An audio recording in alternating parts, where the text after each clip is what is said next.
मेरे प्रिय आत्मन, प्रेम क्या है? जीना और जानना तो आसान है, लेकिन कहना बहुत कठिन है। जैसे कोई मछली से पूछे कि सागर क्या है, तो मछली कह सकती है यह है सागर, ये रहा, चारों तरफ वही है। लेकिन कोई पूछे कि कहो क्या है, बताओ मत, तो बहुत कठिन हो जाएगा मछली को। आदमी के जीवन में भी जो श्रेष्ठ है, सुंदर है और सत्य है, उसे जिया जा सकता, जाना जा सकता, हुआ जा सकता, लेकिन कहना बहुत मुश्किल है। और दुर्घटना और दुर्भाग्य यह है कि जिसमें जिया जाना चाहिए, जिसमें हुआ जाना चाहिए, उसके संबंध में मनुष्य जाति 5-6 हजार वर्ष से केवल बातें कर रही है। प्रेम की बात चल रही है, प्रेम के गीत गाए जा रहे हैं, प्रेम के भजन गाए जा रहे हैं, और प्रेम का मनुष्य के जीवन में कोई स्थान नहीं है। अगर आदमी के भीतर खोजने जाएं तो प्रेम से ज्यादा असत्य शब्द दूसरा नहीं मिलेगा। और जिन लोगों ने प्रेम को असत्य सिद्ध कर दिया है और जिन्होंने प्रेम की समस्त धाराओं को अवरुद्ध कर दिया है, और बड़ा दुर्भाग्य यह है कि लोग समझते हैं वे ही प्रेम के जन्मदाता भी हैं। धर्म प्रेम की बातें करता है, लेकिन आज तक जिस प्रकार का धर्म मनुष्य जाति के ऊपर दुर्भाग्य की भांति छाया हुआ है, उस धर्म ने ही मनुष्य के जीवन से प्रेम के सारे द्वार बंद कर दिए। और न इस संबंध में पूरब और पश्चिम में कोई फर्क है, न हिंदुस्तान में और न अमेरिका में कोई फर्क है। मनुष्य के जीवन में प्रेम की धारा प्रकट ही नहीं हो पाई, और नहीं हो पाई तो हम दोष देते हैं कि मनुष्य ही बुरा है, इसलिए नहीं प्रकट हो पाई। हम दोष देते हैं कि मन ही जहर है, इसलिए प्रकट नहीं हो पाई। मन जहर नहीं है, और जो लोग मन को जहर कहते रहे, उन्होंने ही प्रेम को जहरीला कर दिया, प्रेम को प्रकट नहीं होने दिया। मन जहर हो कैसे सकता है? इस जगत में कुछ भी जहर नहीं है। परमात्मा के सारे उपक्रम में कुछ भी विष नहीं है, सब अमृत है। लेकिन आदमी ने सारे अमृत को जहर कर लिया है, और इस जहर करने में शिक्षक, साधु संत और तथाकथित धार्मिक लोगों का सबसे ज्यादा हाथ है। इस बात को थोड़ा समझ लेना जरूरी है, क्योंकि अगर ये बात दिखाई न पड़े तो मनुष्य के जीवन में कभी भी प्रेम भविष्य में भी नहीं हो सकेगा। क्योंकि जिन कारणों से प्रेम नहीं पैदा हो सका है, उन्हीं कारणों को हम प्रेम प्रकट करने के आधार और कारण बना रहे हैं। हालतें ऐसी हैं कि गलत सिद्धांतों को अगर हजारों वर्ष तक दोहराया जाए तो फिर हम ये भूल ही जाते हैं कि सिद्धांत गलत हैं, और दिखाई पड़ने लगता है कि आदमी गलत है, क्योंकि उन सिद्धांतों को पूरा नहीं कर पा रहा है। मैंने सुना है एक सम्राट के महल के नीचे से एक पंखा बेचने वाला गुजरता था और जोर से चिल्ला रहा था कि अनूठे और अद्भुत पंखे मैंने निर्मित किए हैं। ऐसे पंखे कभी भी नहीं बनाए गए, ये पंखे कभी देखे भी नहीं गए हैं। सम्राट ने खिड़की से झांक के देखा कि कौन है जो अनूठे पंखे ले आया। सम्राट के पास सब तरह के पंखे थे, दुनिया के कोने कोने में जो मिल सकते थे। और नीचे देखा, गलियारे में खड़ा हुआ एक आदमी, साधारण 2-2 पैसे के पंखे होंगे, और चिल्ला रहा है कि अनूठे, अद्वितीय। उस आदमी को ऊपर बुलाया और पूछा कि इन पंखों में क्या खूबी है, दाम क्या है इन पंखों के? उस पंखे वाले ने कहा कि महाराज, दाम ज्यादा नहीं है, पंखे को देखते हुए दाम बहुत कम है, सिर्फ 100 रुपए का पंखा है। सम्राट ने कहा 100 रुपए? ये 2 पैसे का पंखा जो बाजार में जगह जगह मिलता है, 100 रुपए दाम, क्या है इसकी खूबी? उस आदमी ने कहा खूबी ये पंखा 100 वर्ष चलता है, 100 वर्ष के लिए गारंटी है, 100 वर्ष से कम में खराब नहीं होता है। सम्राट ने कहा इसको देख के तो ऐसा लगता है कि सप्ताह भी चल जाए, पूरा तो मुश्किल है। धोखा देने की कोशिश कर रहे हो, सरासर बेईमानी, और वो भी सम्राट के सामने। उस आदमी ने कहा आप मुझे भली भांति जानते हैं, इसी गलिहारे में रोज पंखे बेचता हूं, 100 रुपए दाम है इसके, और अगर 100 वर्ष न चले तो जिम्मेदार मैं हूं, रोज तो नीचे मौजूद होता हूं, और फिर आप सम्राट हैं, आपको धोखा देके जाऊंगा कहां। वो पंखा खरीद लिया गया। सम्राट को विश्वास तो न था, लेकिन आश्चर्य भी था कि यह आदमी सरासर झूठ बोल रहा है, किस बल पर बोल रहा है। पंखा 100 रुपए में खरीद लिया गया और उससे कहा कि 7वें दिन तुम उपस्थित हो जाना। 2-4 दिन में ही पंखे की डंडी बाहर निकल गई, 7वें दिन तो वो बिल्कुल मुर्दा हो गए। लेकिन सम्राट ने सोचा कि शायद पंखे वाला आएगा नहीं, लेकिन ठीक समय पर 7वें दिन वो पंखे वाला हाजिर हो गया। उसने कहा कहो महाराज। उन्होंने कहा कहना नहीं, ये पंखा पड़ा हुआ है टूटा हुआ, ये 7 दिन में ये गति हो गई, तुम कहते 100 वर्ष चलेगा। पागल हो या धोखेबाज क्या हो। उस आदमी ने कहा कि मालूम होता है आपको पंखा झलना नहीं आता है, पंखा तो 100 वर्ष चलता ही, पंखा तो गारंटीड है, आप पंखा झलते कैसे थे। सम्राट ने कहा और भी सुनो, अब मुझे ये भी सीखना पड़ेगा कि पंखा कैसे किया जाता है। उस आदमी ने कहा कृपा करके बताइए कि इस पंखे की गति 7 दिन में ऐसी कैसे बना दी आपने, किस भांति पंखा किया। सम्राट ने पंखा उठा के करके दिखाया कि इस भांति मैंने पंखा किया है। उस आदमी ने कहा समझ गया, भूल, इस तरह पंखा नहीं किया जाता। सम्राट ने कहा और क्या रास्ता है पंखा चलने का। उस आदमी ने कहा पंखा पकड़िए सामने और सिर को हिलाइए।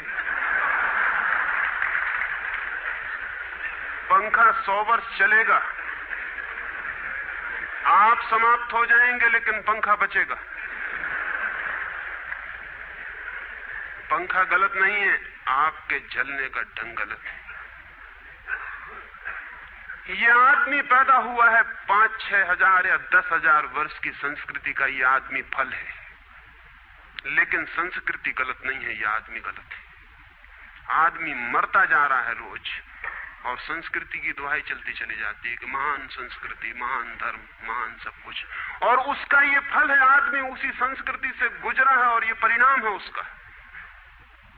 लेकिन नहीं, आदमी गलत है और आदमी को बदलना चाहिए अपने को। और कोई कहने की हिम्मत नहीं उठाता कि कहीं ऐसा तो नहीं है कि 10,000 वर्षों में जो संस्कृति और धर्म आदमी को प्रेम से नहीं भर पाए, वो संस्कृति और धर्म गलत हो। और अगर 10,000 वर्षों में आदमी प्रेम से नहीं भर पाया, तो आगे कोई संभावना है इसी धर्म और इसी संस्कृति के आधार पर कि आदमी कभी प्रेम से भर जाए। 10,000 वर्षों में जो नहीं हो पाया, वो आगे भी 10,000 वर्षों में होने वाला नहीं है, क्योंकि आदमी यही है, कल भी यही होगा। आदमी हमेशा से यही है और हमेशा यही होगा। और संस्कृति और धर्म जिनके हम नारे दिए चले जाते हैं, संतों और महात्माओं की जिनकी दुहाइयां दिए चले जाते हैं, सोचने के लिए हम तैयार नहीं कि कहीं हमारा बुनियादी चिंतन की दिशा ही तो गलत नहीं है। मैं कहना चाहता हूं कि वो गलत है, और गलत सबूत है ये आदमी।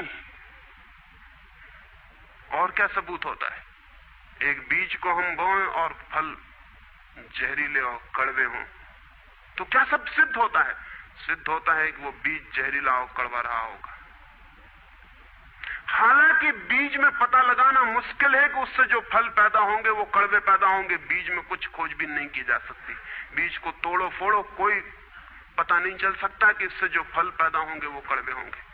बीज को वो 100 वर्ष लग जाएंगे, वृक्ष होगा, बड़ा होगा, आकाश में फैलेगा, तब फल आएंगे और तब पता चलेगा कि वे कड़वे। 10,000 वर्ष में संस्कृति और धर्म के जो बीज बोए गए हैं, ये आदमी उसका फल है और ये कड़वा है और घृणा से भरा हुआ है। लेकिन उसी की दुहाई दिए चले जाते हैं हम और सोचते हैं उससे प्रेम हो जाएगा। मैं आपसे कहना चाहता हूं उससे प्रेम नहीं हो सकता है, क्योंकि प्रेम के पैदा होने की जो बुनियादी संभावना है, धर्मों ने उसकी ही हत्या कर दी है और उसमें ही जहर घोल दिया है।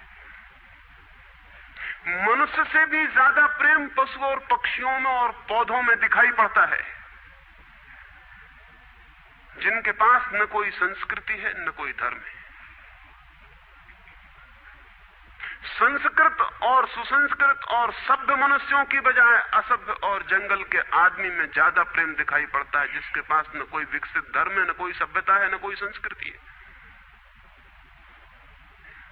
जितना आदमी सभ्य, सुसंस्कृत और तथाकथित धर्मों के प्रभाव में मंदिरों और चर्चों में प्रार्थना करने लगता, उतना ही प्रेम से शून्य क्यों होता चला जाता। जरूर कुछ कारण है, और दो कारणों पर मैं विचार करना चाहता हूं। अगर वे ख्याल में आ जाएं तो प्रेम के अवरुद्ध स्रोत टूट सकते हैं और प्रेम की गंगा बह सकती है। वह हर आदमी के भीतर है, उसे कहीं से लाना नहीं है। प्रेम कोई ऐसी बात नहीं है कि कहीं खोजने जाना है उसे, वो है, वो प्राणों की प्यास है हर एक के भीतर, वो प्राणों की सुगंध है प्रत्येक के भीतर, लेकिन चारों तरफ से परकोटा है उसके और वो प्रकट नहीं हो पाती। सब तरफ पत्थर की दीवार है और वो झरने नहीं फूट पाते। तो प्रेम की खोज और प्रेम की साधना कोई पॉजिटिव, कोई विधायक खोज और साधना नहीं है कि हम जाएं और कहीं प्रेम सीख लें। एक मूर्तिकार एक पत्थर को तोड़ रहा था, कोई देखने गया था कि मूर्ति कैसे बनाई जाती है। उसने देखा कि मूर्ति तो बिल्कुल नहीं बनाई जा रही, सिर्फ छेनी और हथौड़े से पत्थर तोड़ा जा रहा है। तो उस आदमी ने पूछा कि आप क्या कर रहे हैं, मूर्ति नहीं बनाएंगे? मैं तो मूर्ति का बनना देखने आया हूं, आप तो सिर्फ पत्थर तोड़ रहे हैं। उस मूर्तिकार ने कहा कि मूर्ति तो पत्थर के भीतर छिपी है, उसे बनाने की जरूरत नहीं है, सिर्फ उसके ऊपर जो व्यर्थ पत्थर जुड़ा है उसे अलग कर देने की जरूरत है और मूर्ति प्रकट हो जाएगी। मूर्ति बनाई नहीं जाती, मूर्ति सिर्फ आविष्कृत होती है, डिस्कवर होती है, अनावृत होती है, उघाड़ी जाती है। मनुष्य के भीतर प्रेम छिपा है, सिर्फ उघाड़ने की बात है, उसे पैदा करने का सवाल नहीं है, अनावृत करने की बात है। कुछ है जो हमने ऊपर से ओढ़ा हुआ है, जो उसे प्रकट नहीं होने देता। एक चिकित्सक से जाके आप पूछें कि स्वास्थ्य क्या है, और दुनिया का कोई चिकित्सक नहीं बता सकता कि स्वास्थ्य क्या है। बड़े आश्चर्य की बात है, स्वास्थ्य पर ही तो सारा चिकित्सा शास्त्र खड़ा है, सारी मेडिकल साइंस खड़ी है, और कोई नहीं बता सकता कि स्वास्थ्य क्या है। लेकिन चिकित्सक से पूछें कि स्वास्थ्य क्या है, तो वो कहेगा बीमारियों के बाबत हम बता सकते हैं कि बीमारियां क्या हैं, उनके लक्षण हमें पता है, एक एक बीमारी का अलग अलग परिभाषा हमें पता है। स्वास्थ्य का हमें कोई भी पता नहीं है। इतना हम कह सकते हैं कि जब कोई बीमारी नहीं होती तो जो होता है वो स्वास्थ्य है। स्वास्थ्य तो मनुष्य के भीतर छिपा है, इसलिए मनुष्य की परिभाषा के बाहर है। बीमारी बाहर से आती है, इसलिए बाहर से परिभाषा की जा सकती है। स्वास्थ्य भीतर से आता है, उसकी कोई परिभाषा नहीं की जा सकती। इतना ही हम कह सकते हैं कि बीमारियों का अभाव स्वास्थ्य है। लेकिन ये स्वास्थ्य की कहां परिभाषा हुई? स्वास्थ्य के संबंध में तो हमने कुछ भी ना कहा कि बीमारियां नहीं है, तो बीमारियों के संबंध में कहा। सच ये है कि स्वास्थ्य पैदा नहीं करना होता, या तो छिप जाता है बीमारियों में, या बीमारियां हट जाती हैं तो प्रकट हो जाता है। स्वास्थ्य हम में है, स्वास्थ्य हमारा स्वभाव है, प्रेम हम में है, प्रेम हमारा स्वभाव है। इसलिए ये बात गलत है कि मनुष्य को समझाया जाए कि तुम प्रेम पैदा करो। सोचना यह है कि प्रेम पैदा क्यों नहीं हो पा रहा है, बाधा क्या है, अड़चन क्या है, कहां रुकावट डाल दी गई।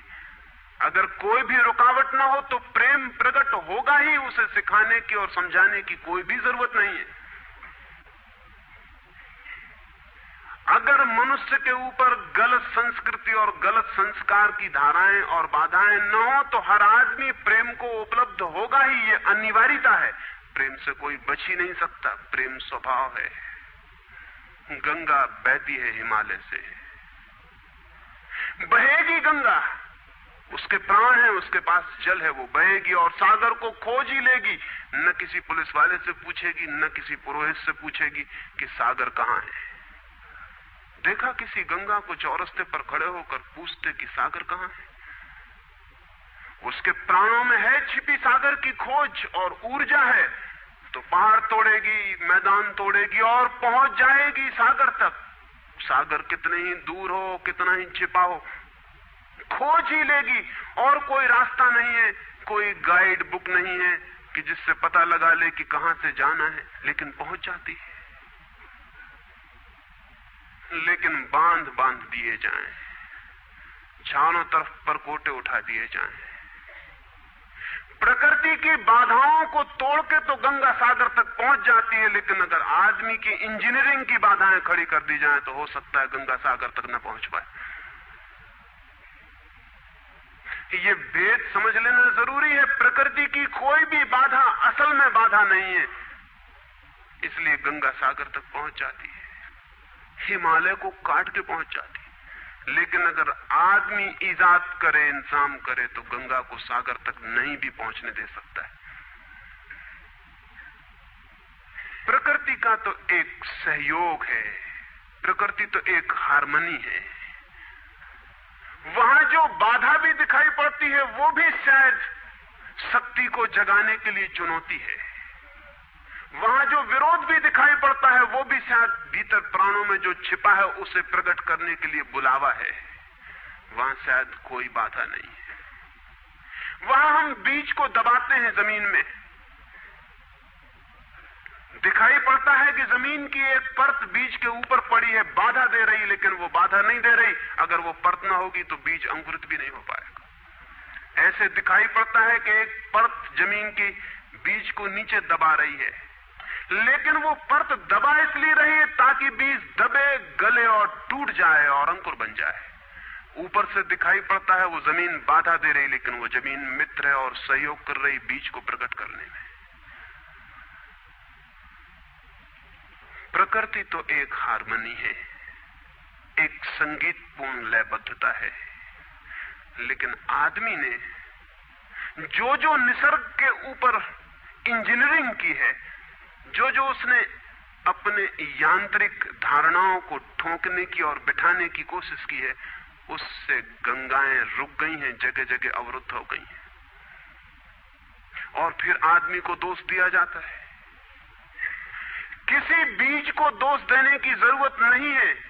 अगर वो पौधा न बन पाए तो हम कहेंगे कि जमीन नहीं मिली होगी, ठीक, पानी नहीं मिला होगा, ठीक, सूरज की रोशनी नहीं मिली होगी, ठीक,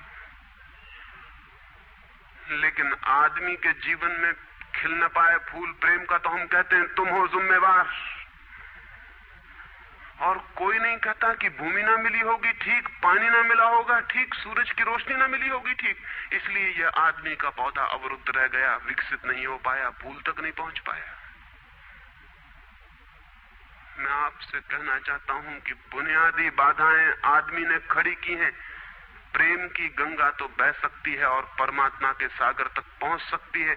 आदमी बना उसलिए है कि वो बहे और प्रेम बहे और परमात्मा तक पहुंच जाए, लेकिन हमने कौन सी बाधाएं खड़ी कर दी?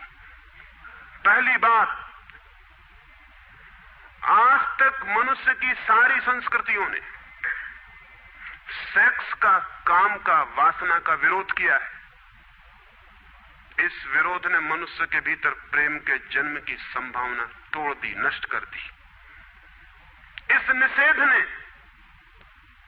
क्योंकि सच्चाई यह है कि प्रेम की सारी यात्रा का प्राथमिक बिंदु काम है, सेक्स है। प्रेम की यात्रा का जन्म गंगोत्री, जहां से गंगा पैदा होगी प्रेम की, वो सेक्स है, वो काम है। और उसके सब दुश्मन है, सारी संस्कृतियां और सारे धर्म और सारे गुरु और सारे महात्मा। तो गंगोत्री पर ही चोट कर दी, वहीं रोक दिया। पाप है काम, अधम है काम, जहर है काम। और हमने सोचा भी नहीं कि काम की ऊर्जा ही, सेक्स एनर्जी ही अंततः प्रेम में परिवर्तित होती और रूपांतरित होती।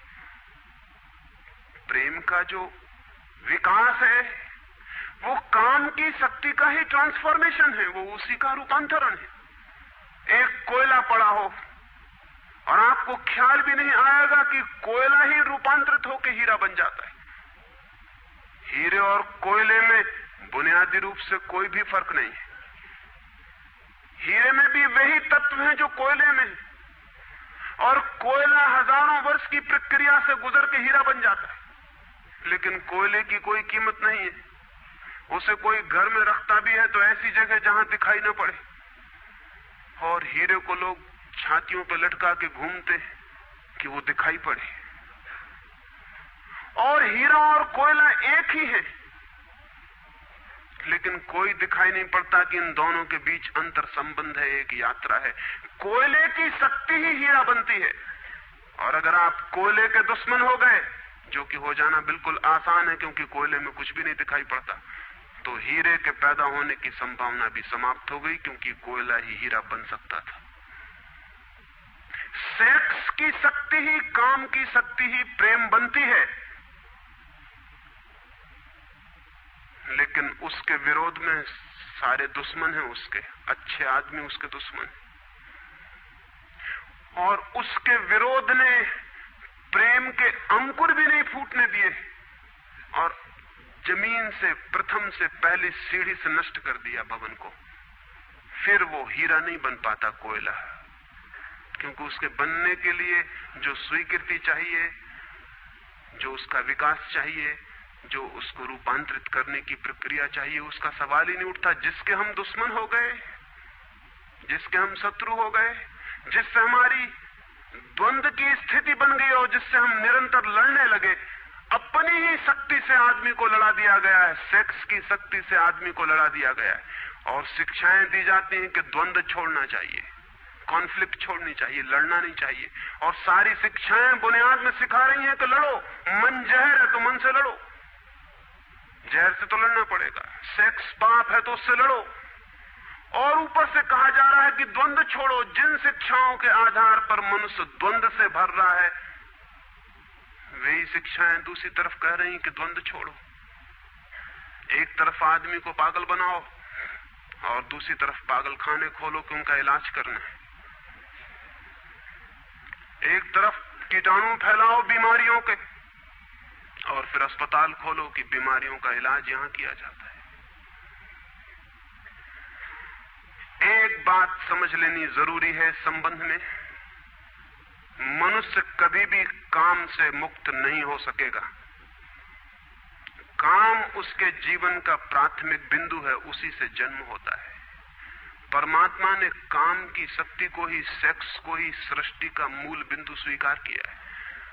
और परमात्मा जिसे पाप नहीं समझ रहा, महात्मा उसे पाप बता रहे हैं। अगर परमात्मा उसे पाप समझता है तो परमात्मा से बड़ा पापी इस पृथ्वी पर, इस जगत में, इस विश्व में कोई भी नहीं है। फूल खिला हुआ दिखाई पड़ रहा है। कभी सोचा है कि फूल का खिल जाना भी सेक्सुअल एक्ट है? फूल का खिल जाना भी काम की एक घटना है, वासना की एक घटना है।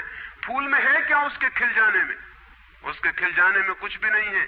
वे बिंदु हैं, पराग के, वीरी के कण हैं, जिन्हें तितलियां उड़ा के दूसरे फूलों पे ले जाएंगी और नया जन्म देंगी। एक मोर नाच रहा है और कवि गीत गा रहे हैं, और संत भी देख के प्रसन्न होंगे, लेकिन उन्हें ख्याल नहीं कि नृत्य एक सेक्सुअल एक्ट है। मोर पुकार रहा है अपनी प्रेयसी को या अपने प्रेमी को, वो नृत्य किसी को रिझाने के लिए।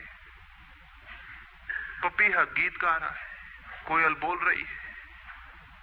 एक आदमी जवान हो गया है, एक युवती सुंदर होकर विकसित हो गई है। वो सब की सब सेक्सुअल एनर्जी की अभिव्यक्तियां हैं। वो सब का सब काम का ही रूपांतरण है। वो सब का सब काम की ही अभिव्यक्ति, काम की ही अभिव्यंजना है। सारा जीवन, सारी अभिव्यक्ति, सारी फ्लावरिंग काम की है। और उस काम के खिलाफ संस्कृति और धर्म आदमी के मन में जहर डाल रहे हैं, उससे लड़ाने की कोशिश कर रहे हैं। मौलिक शक्ति से मनुष्य को उलझा दिया है लड़ने के लिए, इसलिए मनुष्य दीनहीन, प्रेम से रिक्त और थोथा और नाकुछ हो गया है।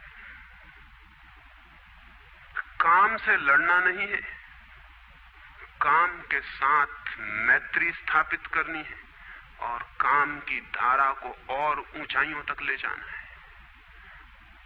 किसी ऋषि ने किसी वधू को 9 वर और वधू को आशीर्वाद देते हुए कहा था कि तेरे 10 पुत्र पैदा हों और अंततः तेरा पति तेरा 11वां पुत्र हो जाए।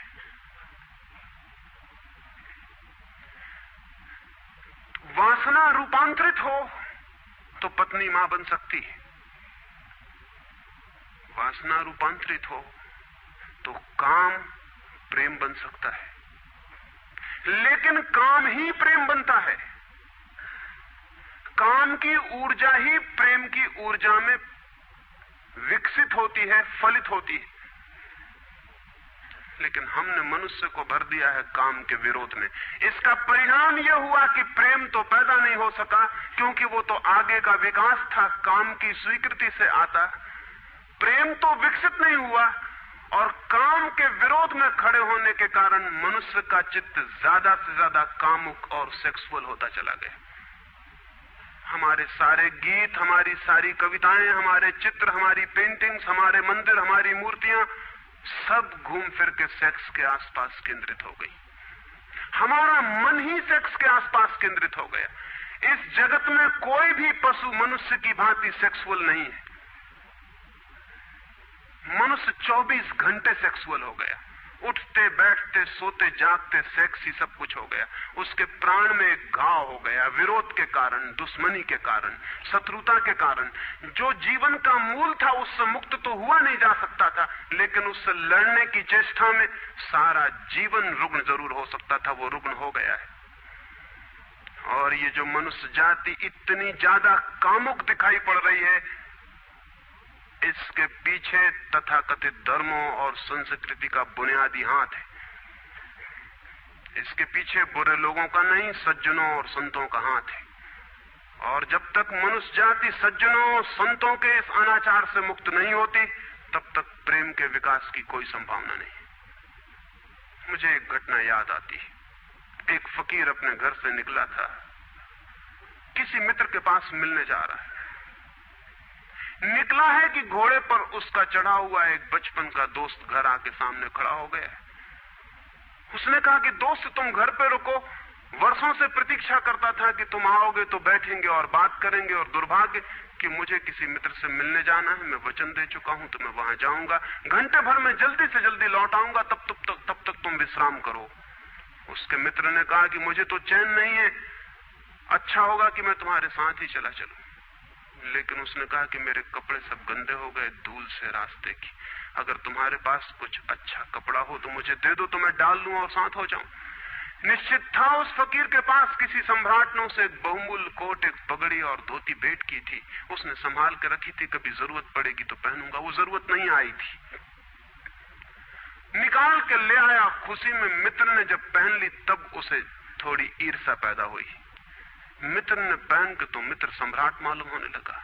बहुमूल्य कोट था, पगड़ी थी, धोती थी, शानदार जूते थे, और उसके सामने वो फकीर बिल्कुल ही नौकर चाकर दीनहीन दिखाई पड़ने लगा। उसने सोचा है तो बड़ा मुश्किल हुआ है, तो बड़ा गलत हुआ। जिनके घर में ले जाऊंगा ध्यान इस पर जाएगा, मुझ पर किसी का भी ध्यान जाएगा नहीं। अपने ही कपड़े, और आज अपने ही कपड़ों के कारण मैं दीनहीन हो जाऊंगा।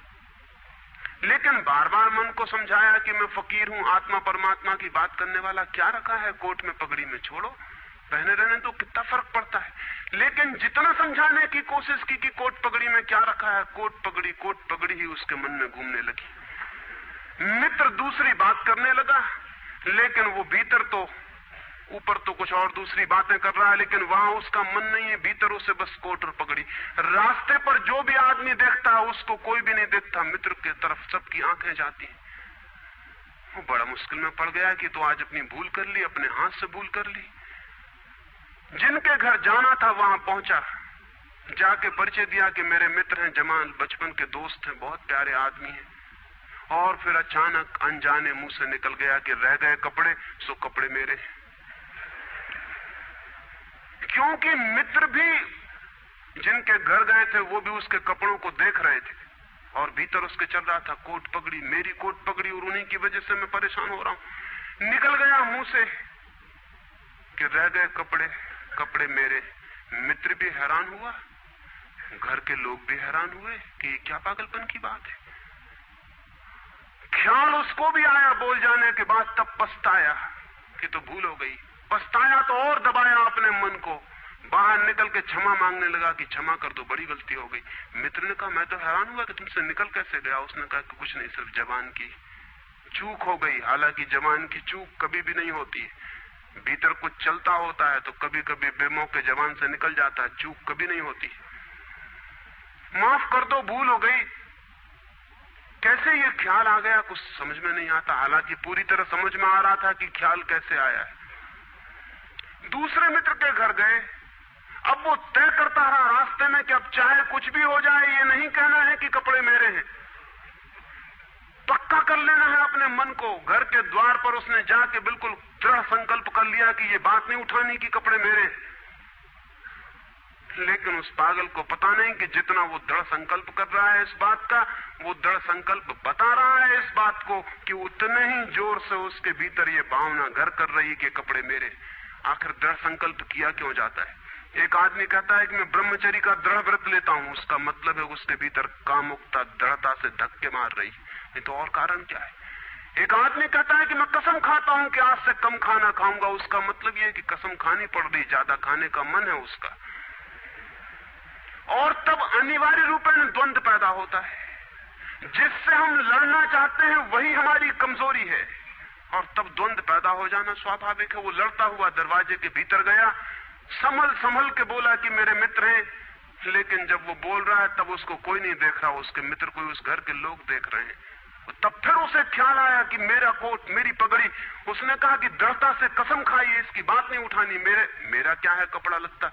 कपड़े लत्ते किसी के होते हैं, ये तो सब संसार है, ये तो सब माया है। लेकिन ये सब समझा रहा है, लेकिन असलियत तो बाहर से भीतर, भीतर से बाहर हो रही। समझाया कि मेरे मित्र हैं, बचपन के दोस्त हैं, बहुत प्यारे आदमी हैं, रह गए कपड़े, कपड़े उन्हीं के हैं, मेरे नहीं है। पर घर के लोगों को ख्याल आया कि कपड़े उन्हीं के हैं, मेरे नहीं है। आज तक ऐसा परिचय कभी देखा नहीं गया था। बाहर निकल के क्षमा मांगने लगा कि बड़ी भूल हुई जा रही, मैं क्या करूं क्या ना करूं, ये क्या हो गया है मुझे।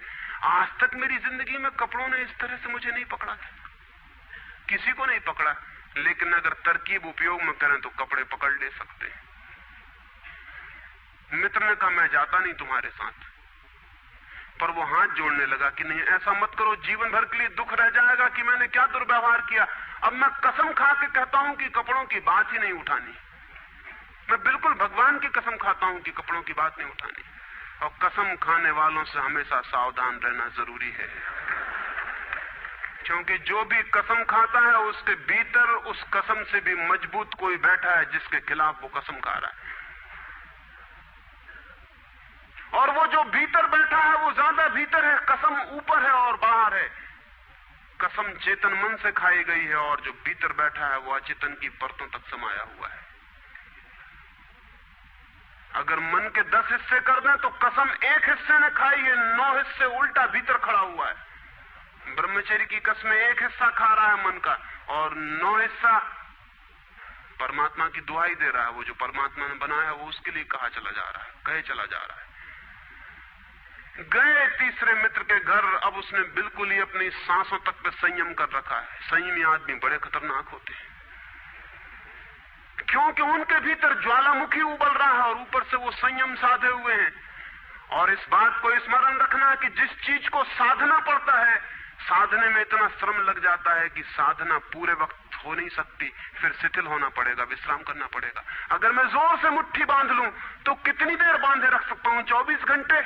जितने जोर से बांधूंगा उतने ही जल्दी थक जाऊंगा और मुट्ठी खुल जाएगी। जिस चीज में भी श्रम करना पड़ता है, जितना ज्यादा श्रम करना पड़ता है उतने जल्दी थकान आ जाती, शक्ति खत्म हो जाती और उल्टा होना शुरू हो जाता। मुट्ठी बांधी जितने जोर से उतने ही जल्दी मुट्ठी खुल जाएगी। मुट्ठी खुली रखी जा सकती है 24 घंटे, लेकिन बांध के नहीं रखी जा सकती है। जिस काम में श्रम पड़ता है उस काम को आप जीवन नहीं बना सकते, कभी सहज नहीं हो सकता वो काम। श्रम पड़ेगा, फिर विश्राम का वक्त आएगा ही। इसलिए जितना सधा हुआ संत होता है उतना ही खतरनाक आदमी होता है, क्योंकि उसका विश्राम का वक्त आएगा। 24 घंटे में घंटे भर को उसे शिथिल होना पड़ेगा, उसी बीच दुनिया भर के पाप उसके भीतर खड़े हो जाएंगे, नरक सामने आ जाएगा। तो उसने बिल्कुल ही अपने को सांस रोक लिया और कहा कि अब कसम खाता हूं कि इन कपड़ों की बात ही नहीं उठानी। लेकिन आप सोच लें उसकी हालत, अगर आप थोड़े बहुत भी धार्मिक आदमी होंगे तो आपको अपने अनुभव से भी पता चल सकता है कि उसकी क्या हालत हुई होगी। अगर आपने कसम खाई हो, व्रत लिए हो, संकल्प साधे हो, तो आपको भली भांति पता होगा कि भीतर क्या हालत हो जाती। भीतर गया, उसके माथे से पसीना चू रहा है, इतना श्रम पड़ रहा है। मित्र डरा हुआ है उसके पसीने को देखकर कि वो उसकी सब नसें खिंची हुई हैं। वो बोल रहा है एक एक शब्द कि मेरे मित्र हैं, बड़े पुराने दोस्त हैं, बहुत अच्छे आदमी हैं। और एक क्षण को वो रुका, जैसे भीतर से कोई जोर का धक्का आया हो और सब बह गया, बाढ़ आ गई और सब बह गया। और उसने कह कि रह गए कपड़े की बात, तो मैंने कसम खा ली है कि कपड़े की बात ही नहीं करनी।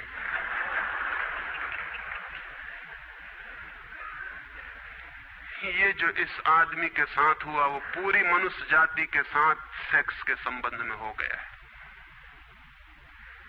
सेक्स को ऑब्सेशन बना दिया, सेक्स को रोग बना दिया, घाव बना दिया और सब विषाक्त कर दिया, सब विषाक्त कर दिया।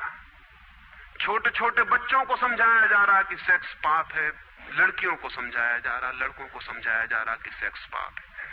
फिर ये लड़की जवान होगी, ये लड़का जवान होगा, इनकी शादियां होंगी और सेक्स की दुनिया शुरू होगी और इन दोनों के भीतर ये भाव है कि ये पाप है। और फिर कहा जाएगा स्त्री को कि पति को परमात्मा मान। जो पाप में ले जा रहा उसको परमात्मा कैसे माना जा सकता? ये कैसे संभव है कि जो पाप में घसीट रहा है वो परमात्मा हो?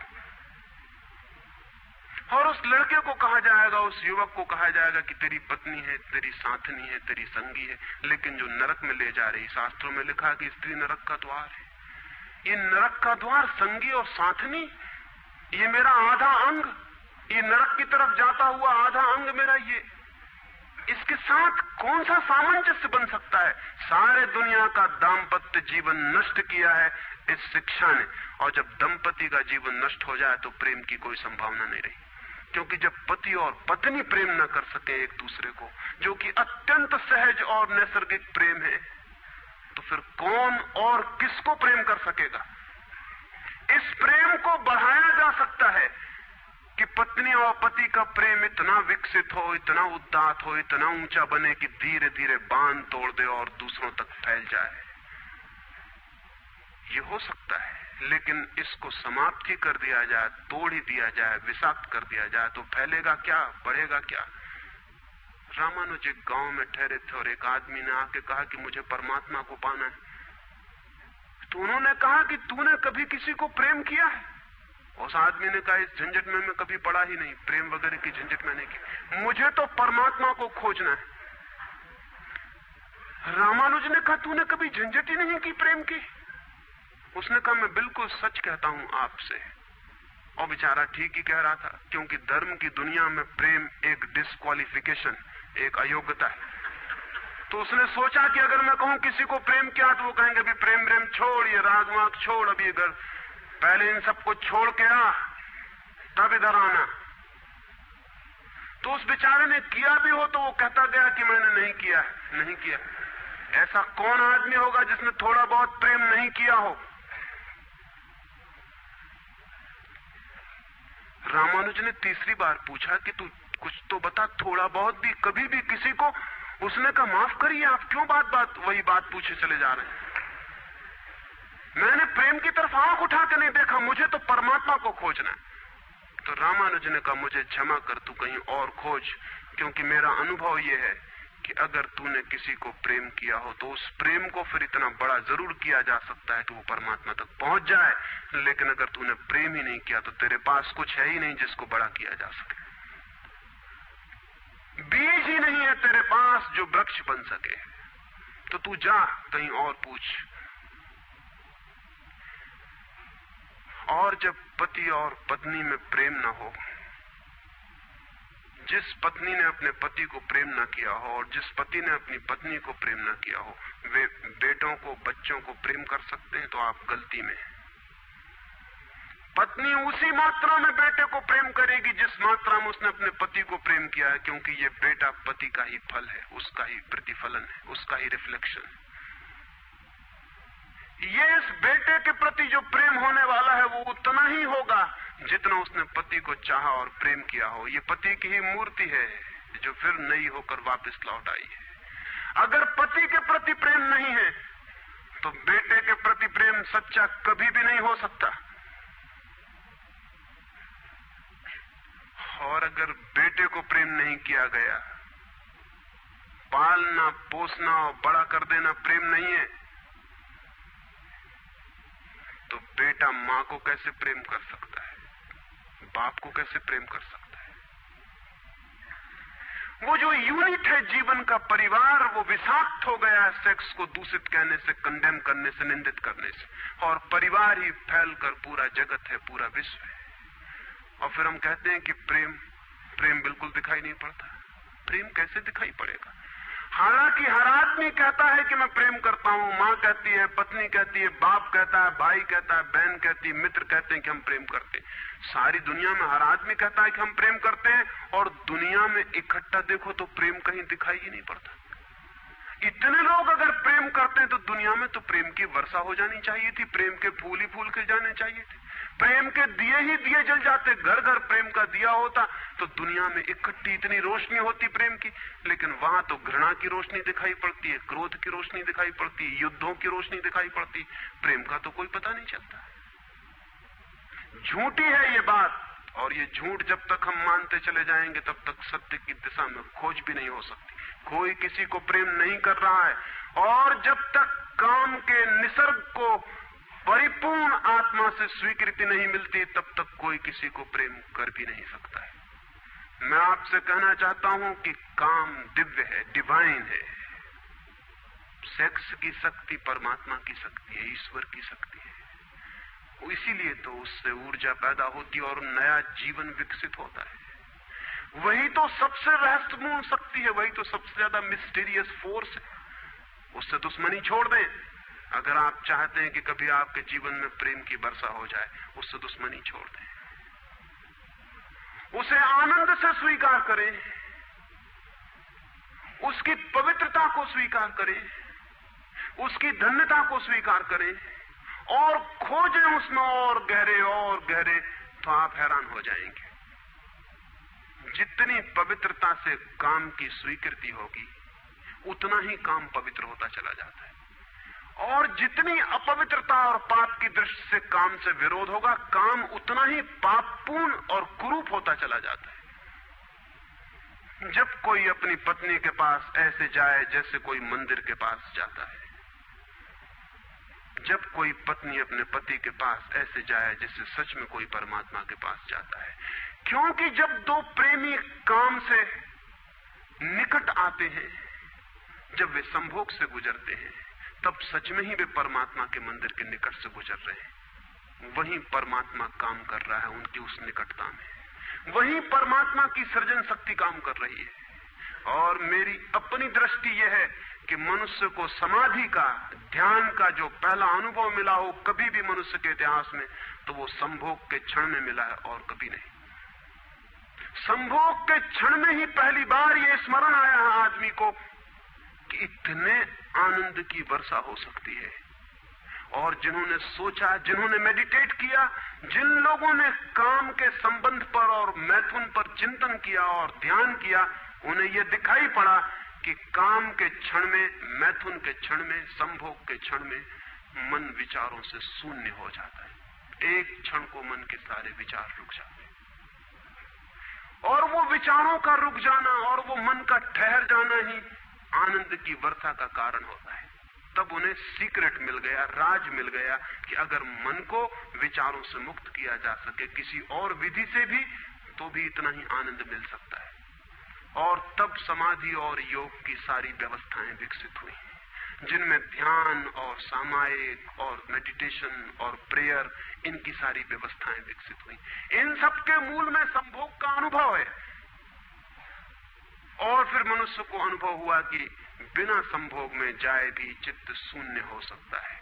और जो रस की अनुभूति संभोग में हुई थी, वो बिना संभोग के भी बरस सकती है। फिर संभोग क्षणिक हो सकता है, क्योंकि शक्ति और ऊर्जा का वो निकास और बहाव है, लेकिन ध्यान सतत हो सकता है। तो मैं आपसे कहना चाहता हूं कि एक युगल संभोग के क्षण में जिस आनंद को अनुभव करता है, एक योगी 24 घंटे उस आनंद को अनुभव करने लगता है। लेकिन इन दोनों आनंदों में बुनियादी विरोध नहीं है, और इसलिए जिन्होंने कहा कि विषयानंद और ब्रह्मानंद भाई भाई हैं, उन्होंने जरूर सत्य कहा है। वे सहोदर हैं, एक ही उदर से पैदा हुए हैं, एक ही अनुभव से विकसित हुए, उन्होंने निश्चित ही सत्य कहा है। तो पहला सूत्र आपसे कहना चाहता हूं, अगर चाहते हैं कि पता चले कि प्रेम तत्व क्या है, तो पहला सूत्र है काम की पवित्रता, दिव्यता, उसकी ईश्वरीय अनुभूति की स्वीकृति, उसको परम हृदय से, पूर्ण हृदय से अंगीकार।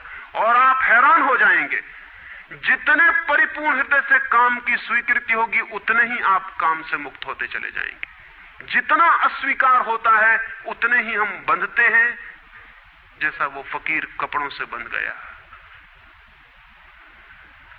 जितना स्वीकार होता है, उतने हम मुक्त होते हैं। अगर परिपूर्ण स्वीकार है, टोटल एक्सेप्टेबिलिटी है जीवन का जो निसर्ग है उसकी, तो आप पाएंगे कि वो परिपूर्ण स्वीकृति को मैं आस्तिकता कहता हूं। वही आस्तिकता व्यक्ति को मुक्त करती है। नास्तिक में उनको कहता हूं जो जीवन के निसर्ग का अस्वीकार करते हैं, निषेध करते हैं। ये बुरा है, ये पाप है, ये विष है, ये छोड़ो, ये छोड़ो, ये छोड़ो। जो छोड़ने की बातें कर रहे हैं वे ही नास्तिक हैं। जीवन जैसा है उसे स्वीकार करो और जियो उसकी परिपूर्णता में। वही परिपूर्णता रोज रोज सीढ़ियां सीढ़ियां ऊपर उठाती जाती, वही स्वीकृति मनुष्य को ऊपर ले जाती। और एक दिन उसके दर्शन होते हैं जिसका काम में पता भी नहीं चलता था। काम अगर कोयला था तो एक दिन हीरा भी प्रकट होता है प्रेम का। तो पहला सूत्र यह है। दूसरा सूत्र आपसे कहना चाहता हूं, और वो दूसरा सूत्र भी संस्कृति ने और आज तक की सभ्यता ने और धर्मों ने हमारे भीतर मजबूत किया है। दूसरा सूत्र भी स्मरणीय है, क्योंकि पहला सूत्र तो काम की ऊर्जा को प्रेम बना देगा, और दूसरा सूत्र द्वार की तरह रोके हुए है उस ऊर्जा को बहने से, वो बह नहीं पाएगी। वो दूसरा सूत्र है मनुष्य का ये भाव कि मैं हूं, ईगो, उसका अहंकार कि मैं हूं। बुरे लोग तो कहते ही हैं कि मैं हूं, अच्छे लोग और जोर से कहते हैं कि मैं हूं, और मुझे स्वर्ग जाना है और मोक्ष जाना है और मुझे ये करना है और मुझे वो करना है। लेकिन मैं खड़ा हुआ है वहां भीतर। और जिस आदमी का मैं जितना मजबूत है, उतना ही उस आदमी की सामर्थ्य दूसरे से संयुक्त हो जाने की कम हो जाती। क्योंकि मैं एक दीवार है, एक घोषणा है कि मैं हूं। मैं की घोषणा कह देती है तुम हो, मैं हूं, दोनों के बीच फासला है। फिर मैं कितना ही प्रेम करूं और आपको अपनी छाती से लगा लूं, लेकिन फिर भी हम दो हैं। छातियां कितनी ही निकट आ जाएं, फिर भी बीच में फासला है। मैं हूं, तुम हो। इसलिए निकटतम अनुभव भी निकट नहीं ला पाते। शरीर पास बैठ जाते हैं, आदमी दूर दूर बने रह जाते हैं। जब तक भीतर मैं बैठा हुआ है, तब तक दूसरे का भाव नष्ट नहीं होता। शास्त्र ने कहीं एक अद्भुत वचन कहा है कि दी अदर इज हेल। वो जो दूसरा है वही नरक है। लेकिन शास्त्र ने ये नहीं कहा कि why the other is other. वो दूसरा क्यों है? वो दूसरा इसलिए है कि मैं हूं, और जब तक मैं हूं तब तक दुनिया में हर चीज दूसरी है, अन्य है, भिन्न है। और जब तक भिन्नता है तब तक प्रेम का अनुभव नहीं हो सकता। प्रेम है एकात्म का अनुभव। प्रेम है इस बात का अनुभव कि गिर गई दीवार और दो ऊर्जाएं मिल गई और संयुक्त हो गई। प्रेम है इस बात का अनुभव कि एक व्यक्ति और दूसरे व्यक्ति की सारी दीवारें गिर गईं और प्राण संयुक्त हुए, मिले और एक हो गए। जब यही अनुभव एक व्यक्ति और समस्त के बीच फलित होता है तो उस अनुभव को मैं कहता हूं परमात्मा, और जब दो व्यक्तियों के बीच फलित होता है तो उसे मैं कहता हूं प्रेम। अगर मेरे और किसी दूसरे व्यक्ति के बीच ये अनुभव फलित हो जाए कि हमारी दीवारें गिर जाएं, हम किसी भीतर के तल पर एक हो जाएं, एक संगीत, एक धारा, एक प्राण, तो ये अनुभव है प्रेम। और अगर ऐसा ही अनुभव मेरे और समस्त के बीच घटित हो जाए कि मैं विलीन हो जाऊं और सब और मैं एक हो जाऊं, तो ये अनुभव है परमात्मा। इसलिए मैं कहता हूं प्रेम है सीढ़ी और परमात्मा है उस यात्रा की अंतिम मंजिल। ये कैसे संभव है कि दूसरा मिट जाए? जब तक मैं न मिटूं तब तक दूसरा कैसे मिट सकता है? वो दूसरा पैदा किया है मेरे मैं की प्रतिध्वनि ने। जितने जोर से मैं चिल्लाता हूं कि मैं, उतने ही जोर से वो दूसरा पैदा हो जाता है। वो दूसरी प्रतिध्वनि है, उस तरफ इको हो रही मेरे मैं की। और ये अहंकार, ये ईगो द्वार पर दीवार बन के खड़ी है। और मैं है क्या? कभी सोचा आपने कि ये मैं है क्या? आपका हाथ है मैं, आपका पैर है, आपका मस्तिष्क है, आपका हृदय है, क्या है आपका मैं? अगर आप एक क्षण भी शांत हो के भीतर खोजने जाएंगे कि कहां है मैं, कौन सी चीज है मैं, तो आप एकदम हैरान रह जाएंगे। भीतर कोई मैं खोजे से मिलने को नहीं। जितना गहरा खोजेंगे उतना ही पाएंगे भीतर एक सन्नाटा और शून्य है। वहां कोई आई नहीं, वहां कोई मैं नहीं, वहां कोई ईगो नहीं। एक भिक्षु नागसेन को एक सम्राट मिलिंद ने निमंत्रण दिया था कि तुम आओ दरबार में। तो जो राजदूत गया था निमंत्रण देने, उसने नागसेन को कहा कि भिक्षु नागसेन, आपको बुलाया है सम्राट मिलिंद ने, मैं निमंत्रण देने आया हूं। तो नागसेन कहने लगा मैं चलूंगा जरूर, लेकिन एक बात विनय कर दूं, पहले ही कह दूं कि भिक्षु नागसेन जैसा कोई है नहीं। ये केवल एक नाम है, काम चलाऊ नाम है। आप कहते हैं तो मैं चलूंगा जरूर, लेकिन ऐसा कोई आदमी कहीं है नहीं। राजदूत ने जाके सम्राट को कह दिया कि बड़ा अजीब आदमी है वो कहने लगा कि मैं चलूंगा जरूर, लेकिन ध्यान रहे कि भिक्षु नागसेन जैसा कहीं कोई है नहीं, ये केवल एक काम चलाऊ नाम है। सम्राट ने कहा अजीब सी बात है, जब वो कहता है मैं चलूंगा, आएगा वो आया भी रथ पर बैठकर। सम्राट ने द्वार पर स्वागत किया और कहा भिक्षु नागसेन हम स्वागत करते हैं आपका। वो हंसने लगा, उसने कहा कि स्वागत स्वीकार करता हूं, लेकिन स्मरण रहे भिक्षु नागसेन जैसा कोई है नहीं। सम्राट कहने लगा बड़ी पहेली की बातें करते हैं आप। अगर आप नहीं हैं तो कौन है? कौन आया है यहां? कौन स्वीकार कर रहा है स्वागत? कौन दे रहा है उत्तर? नागसेन मुड़ा और उसने कहा कि देखते हैं सम्राट मिलिंद, ये रथ खड़ा है जिस पर मैं आया। सम्राट ने कहा ये रथ है। तो भिक्षु नागसेन पूछने लगा घोड़ों को निकाल के अलग कर लिया जाए। घोड़े अलग कर लिए गए और उसने पूछा सम्राट से ये घोड़े रथ हैं? सम्राट ने कहा घोड़े कैसे रथ हो सकते हैं? घोड़े अलग कर दिए गए। सामने के डंडे जिनसे घोड़े बंधे थे खिंचवा लिए गए। उसने पूछा कि ये रथ हैं? सिर्फ दो डंडे कैसे रथ हो सकते हैं? डंडे अलग कर दिए गए। चाक निकलवा लिए और कहा ये रथ है? सम्राट ने कहा ये चाक है, ये रथ नहीं है। और एक एक अंग रथ का निकलता चला गया और एक एक अंग पर सम्राट को कहना पड़ा कि नहीं ये रथ नहीं है। फिर आखिर पीछे शून्य बच गया, वहां कुछ भी ना बचा। भिक्षु नागसेन पूछने लगा रथ कहां है अब? रथ कहां है अब? और जितनी चीजें मैंने निकाली तुमने कहा ये भी रथ नहीं, ये भी रथ नहीं, ये भी रथ नहीं, अब रथ कहां है? तो सम्राट चौंक के खड़ा रह गया। रथ पीछे बचा भी नहीं था और जो चीजें निकल गई थी उनमें कोई रथ था भी नहीं। तो वो भिक्षु कहने लगा समझे आप, रथ एक जोड़ था, रथ कुछ चीजों का संग्रह मात्र था। रथ का अपना होना नहीं है कोई, ईगो नहीं है कोई, रथ एक जोड़ है। आप खोजे कहां है आपका मैं, और आप पाएंगे कि अनंत शक्तियों के एक जोड़ है, मैं कहीं भी नहीं है। और एक एक अंग आप सोचते चले जाएं तो एक एक अंग समाप्त होता चला जाता है। फिर पीछे शून्य रह जाता है। उसी शून्य से प्रेम का जन्म होता है, क्योंकि वो शून्य आप नहीं है, वो शून्य परमात्मा है। एक गांव में एक आदमी ने मछलियों की एक दुकान खोली थी, बड़ी दुकान थी। उस गांव में पहली दुकान थी, तो उसने एक बहुत खूबसूरत तख्ती बनवाई और उस पर लिखाया फ्रेश फिश सोल्ड हियर, यहां ताजी मछलियां बेची जाती। पहले दिन दुकान खुली और एक आदमी आया और कहने लगा फ्रेश फिश सोल्ड हियर, ताजी मछलियां, कहीं बासी मछलियां भी बेची जाती हैं? ताजी लिखने की क्या जरूरत?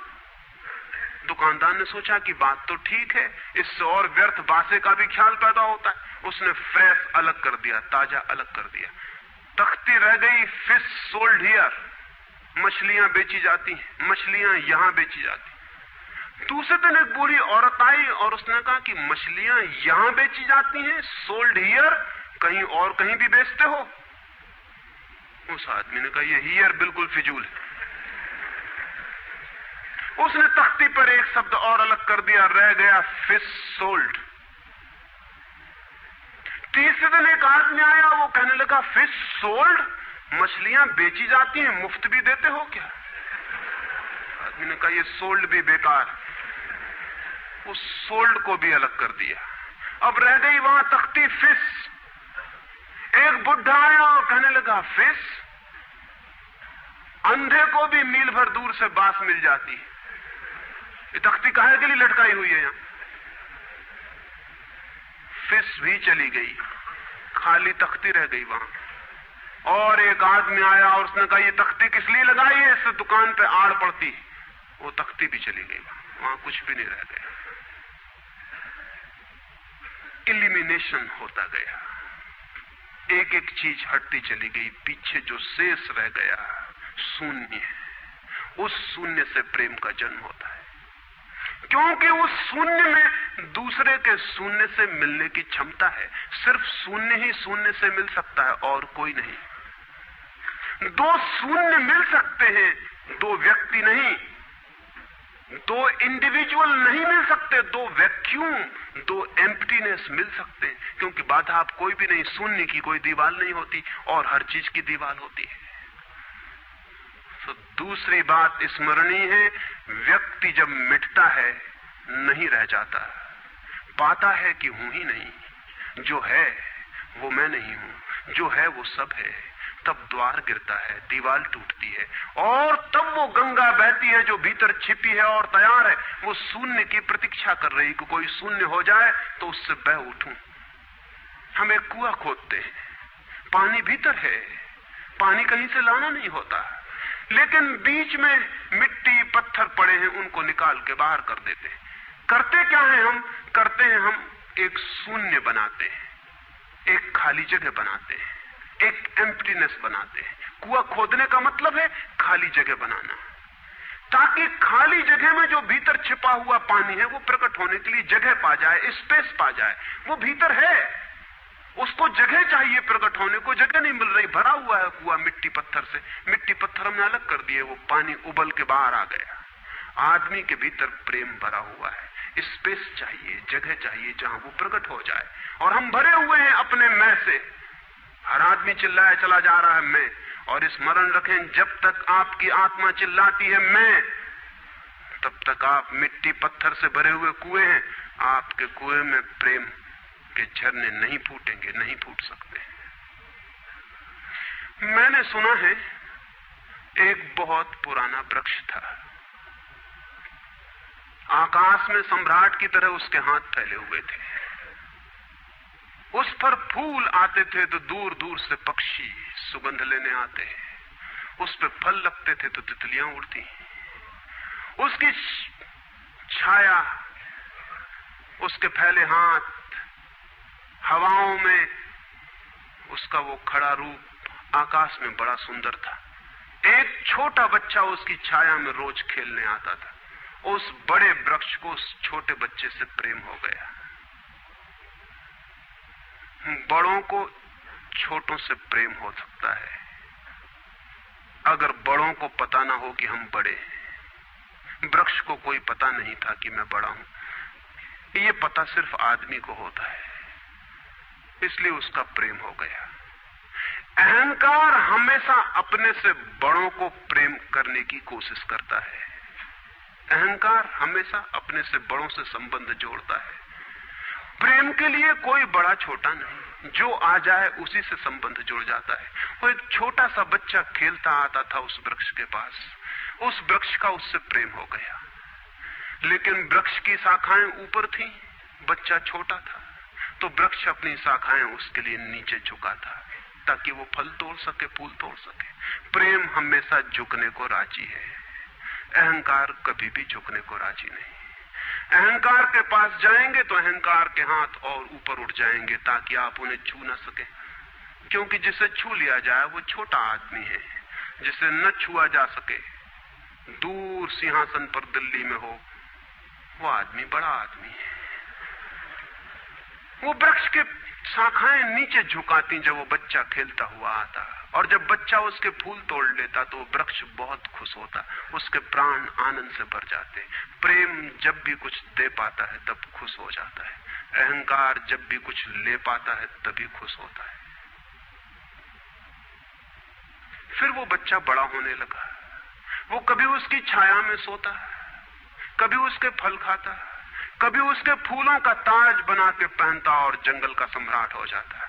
प्रेम के फूल जिसके पास भी बरसते हैं वही सम्राट हो जाता है, और जहां भी अहंकार गिरता है वहीं सब अंधकार हो जाता है, आदमी दीन और दरिद्र हो जाता है। वो लड़का फूलों का ताज पहनता और नाचता, और वृक्ष बहुत खुश होता, उसके प्राण आनंद से भर जाते, हवाएं सनसनाती और वो गीत गाता है।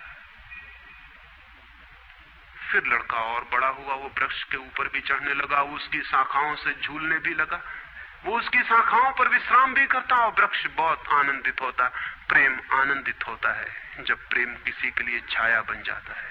अहंकार आनंदित होता है जब किसी की छाया छीन लेता है। लेकिन लड़का बड़ा होता चला गया, दिन बढ़ते चले गए। जब लड़का बड़ा हो गया तो उसे और दूसरे काम भी दुनिया में आ गए, महत्वाकांक्षाएं आ गई, उसे परीक्षाएं पास करनी थी, उसे मित्रों को जीतना था। वो फिर कभी कभी आता, कभी नहीं भी आता, लेकिन वृक्ष उसकी प्रतीक्षा करता कि वो आए, वो आए। उसके सारे प्राण पुकारते कि आओ आओ। प्रेम निरंतर प्रतीक्षा करता है कि आओ आओ। प्रेम एक प्रतीक्षा है, एक अवेटिंग है, लेकिन वो कभी आता कभी नहीं आता, तो वृक्ष उदास हो जाता है। प्रेम की एक ही उदासी है, जब वो बांट नहीं पाता तो उदास हो जाता है, जब वो दे नहीं पाता तो उदास हो जाता है। और प्रेम की एक ही धन्यता है कि जब वो बांट देता है, लुटा देता है, तो आनंदित हो जाता है। फिर लड़का और बड़ा होता चला गया, और वृक्ष के पास आने के दिन कम होते चले गए। जो आदमी जितना बड़ा होता चला जाता है, महत्वाकांक्षा के जगत में प्रेम के निकट आने की सुविधा उतनी ही कम होती चली जाती है। उस लड़के की एम्बिशन, महत्वाकांक्षा बढ़ रही थी, कहां वृक्ष, कहां जाना। फिर एक दिन वहां से निकलता था तो वृक्ष ने उसे कहा, सुनो। हवाओं में उसकी आवाज गूंजी कि सुनो, तुम आते नहीं, मैं प्रतीक्षा करता हूं, मैं तुम्हारे लिए प्रतीक्षा, राह करता हूं, राह देखता हूं, बाट जोता हूं। उस लड़के ने कहा, क्या है तुम्हारे पास जो मैं आऊं? मुझे रुपए चाहिए। हमेशा अहंकार पूछता है कि क्या है तुम्हारे पास जो मैं आऊं। अहंकार मांगता है कि कुछ हो तो मैं आऊं, ना कुछ हो तो आने की कोई जरूरत नहीं। अहंकार एक प्रयोजन है, एक पर्पस है। प्रयोजन पूरा होता हो तो मैं आऊं, अगर कोई प्रयोजन ना हो तो आने की जरूरत क्या है। और प्रेम निष्प्रयोजन है, प्रेम का कोई प्रयोजन नहीं। प्रेम अपने में ही अपना प्रयोजन है, वो बिल्कुल पर्पसलेस है। वृक्ष तो चौंक गया, उसने कहा कि तुम तभी आओगे जब मैं कुछ तुम्हें दे सकूं। मैं तुम्हें सब दे सकता हूं, क्योंकि प्रेम कुछ भी रोकना नहीं चाहता। जो रोक ले वो प्रेम नहीं है। अहंकार रोकता है, प्रेम तो बेशर्त दे देता। लेकिन रुपए मेरे पास नहीं है। ये रुपए तो सिर्फ आदमी की इजाद है, वृक्षों ने ये बीमारी नहीं पाली है। उस वृक्ष ने कहा, इसलिए तो हम इतने आनंदित होते हैं, इतने फूल खिलते हैं, इतने फल लगते हैं, इतनी बड़ी छाया होती है, हम इतना नाचते हैं आकाश में, हम इतने गीत गाते हैं, पक्षी हम पर आते हैं और संगीत का कलरव करते हैं, क्योंकि हमारे पास रुपए नहीं है। जिस दिन हमारे पास भी रुपए हो जाएंगे, हम भी आदमी जैसे दीनहीन मंदिरों में बैठ के सुनेंगे कि शांति कैसे पाई जाए, प्रेम कैसा पाया जाए। नहीं, हमारे पास रुपए नहीं है। तो उसने कहा फिर मैं क्या आऊं तुम्हारे पास, जहां रुपए हैं मुझे वहां जाना पड़ेगा, मुझे रुपयों की जरूरत है। अहंकार रुपया मांगता है क्योंकि रुपया शक्ति है, अहंकार शक्ति मांगता है। उस वृक्ष ने बहुत सोचा, फिर उसे ख्याल आया तो तुम एक काम करो, मेरे सारे फलों को तोड़ के ले जाओ और बेच दो तो शायद रुपए मिल जाएं। और उस लड़के को भी ख्याल आया, वो चढ़ा और उसने सारे फल तोड़ डाले, कच्चे भी गिरा डाले, शाखाएं भी टूटी, पत्ते भी टूटे, लेकिन वृक्ष बहुत खुश हुआ, बहुत आनंदित हुआ। टूट के भी प्रेम आनंदित होता है, अहंकार पाके भी आनंदित नहीं होता, पाके भी दुखी होता है।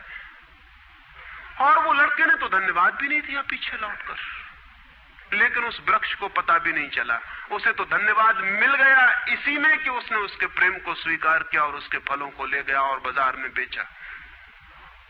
लेकिन फिर वो बहुत दिनों तक नहीं आया। उसके पास रुपए थे और रुपयों से रुपए पैदा करने की वो कोशिश में लग गया था, वो भूल गया। वर्ष बीत गए और वृक्ष उदास है और उसके प्राणों में रस बह रहा है कि वो आए उसका प्रेमी और उसके रस को ले जाए, जैसे किसी माँ के स्तन में दूध भरा हो और उसका बेटा खो गया हो और उसके सारे प्राण तड़प रहे हो कि उसका बेटा कहाँ है, जिसे वो खोजे, जो उसे हल्का कर दे, निर्भर कर दे। ऐसे वो वृक्ष के प्राण पीड़ित होने लगे कि वो आए आए आए, उसकी सारी आवाज यही गूंजने लगी कि आओ। बहुत दिनों बाद वो आया, वो लड़का तो प्रौढ़ हो गया था। वृक्ष ने उससे कहा कि आओ मेरे पास, मेरे आलिंगन में आओ। उसने कहा छोड़ो ये बकवास, ये बचपन की बातें हैं। अहंकार प्रेम को पागलपन समझता है, बचपन की बातें समझता है। उस वृक्ष ने कहा आओ मेरी डालियों से झूलो, नाचो। उसने कहा छोड़ो ये फिजूल की बातें, मुझे एक मकान बनाना है, मकान दे सकते हो तुम? वृक्ष ने कहा मकान? हम तो बिना मकान के ही रहते हैं, मकान में तो सिर्फ आदमी रहता है। दुनिया में और कोई मकान में नहीं रहता, सिर्फ आदमी रहता है। सो देखते हो आदमी की हालत, मकान में रहने वाले आदमी की हालत। उसके मकान जितने बड़े होते जाते हैं, आदमी उतना छोटा होता चला जाता है। हम तो बिना मकान के रहते हैं। लेकिन एक बात हो सकती है कि तुम मेरी शाखाओं को काट के ले जाओ तो शायद तुम मकान बना लो। और वो प्रौढ़ कुल्हाड़ी लेकर आ गया और उसने उस वृक्ष की शाखाएं काट डाली। वृक्ष एक ठूंठ रह गया नंगा, लेकिन वृक्ष बहुत आनंदित था। प्रेम सदा आनंदित है, चाहे उसके अंग भी कट जाएं, लेकिन कोई ले जाए, कोई ले जाए, कोई बांट ले, कोई सम्मिलित हो जाए, साझीदार हो जाए। और उस लड़के ने तो पीछे लौट के भी नहीं देखा, उसने मकान बना लिया। और वक्त गुजरता गया, वो ठूंठ रहा देखता, वो चिल्लाना चाहता, लेकिन अब उसके पास पत्ते भी नहीं थे, शाखाएं भी नहीं थी, हवाएं आती और वो बोल भी ना पाता, बुला भी ना पाता। लेकिन उसके प्राणों में तो एक ही गूंज थी कि आओ आओ। और बहुत दिन बीत गए, तब वो बूढ़ा आदमी हो गया था। वो बच्चा वो निकल रहा था पास से, वृक्ष के पास आके खड़ा हो गया। तो वृक्ष ने पूछा क्या कर सकता हूं और मैं तुम्हारे लिए, तुम बहुत दिनों बाद आए।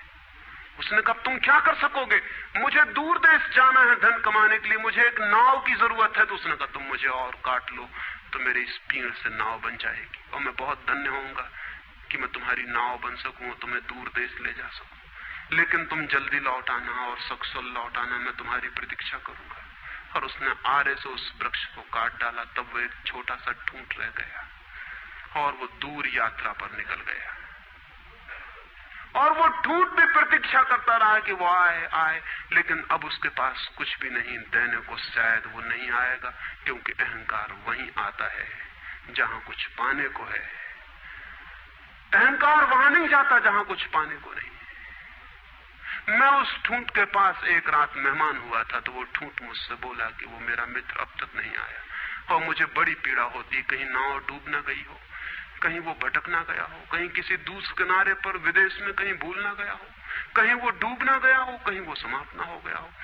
एक खबर मुझे भर कोई ला दे, अब मैं मरने के करीब हूं। एक खबर भर आ जाए कि वो सकुशल है, फिर कोई बात नहीं, फिर सब ठीक है। अब तो मेरे पास देने को कुछ भी नहीं है, इसलिए बुलाऊं भी तो शायद वो नहीं आएगा, क्योंकि वो लेने की ही भाषा समझता है। अहंकार लेने की भाषा समझता है, प्रेम देने की भाषा है। इससे ज्यादा और कुछ मैं नहीं कहूंगा। जीवन एक ऐसा वृक्ष बन जाए और उस वृक्ष की शाखाएं अनंत तक फैल जाएं, सब उसकी छाया में हो और सब तक उसकी बाह फैल जाए, तो पता चल सकता है कि प्रेम क्या है। प्रेम का कोई शास्त्र नहीं है, न कोई परिभाषा है, न प्रेम का कोई सिद्धांत है। तो मैं बहुत हैरानी में था कि क्या कहूंगा आपसे कि प्रेम क्या है, तो बताना मुश्किल है। आके बैठ सकता हूं, अगर मेरी आंखों में दिखाई पड़ जाए तो दिखाई पड़ सकता है, अगर मेरे हाथों में दिखाई पड़ जाए तो दिखाई पड़ सकता है। मैं कह सकता हूं यह है प्रेम, लेकिन प्रेम क्या है? अगर मेरी आंख में न दिखाई पड़े, मेरे हाथ में न दिखाई पड़े, तो शब्दों से बिल्कुल भी दिखाई नहीं पड़ सकता है कि प्रेम क्या है। मेरी बातों को इतने प्रेम और शांति से सुना, उससे बहुत बहुत अनुग्रहित हूं और अंत में सबके भीतर बैठे परमात्मा को प्रणाम करता हूं। मेरे प्रणाम स्वीकार।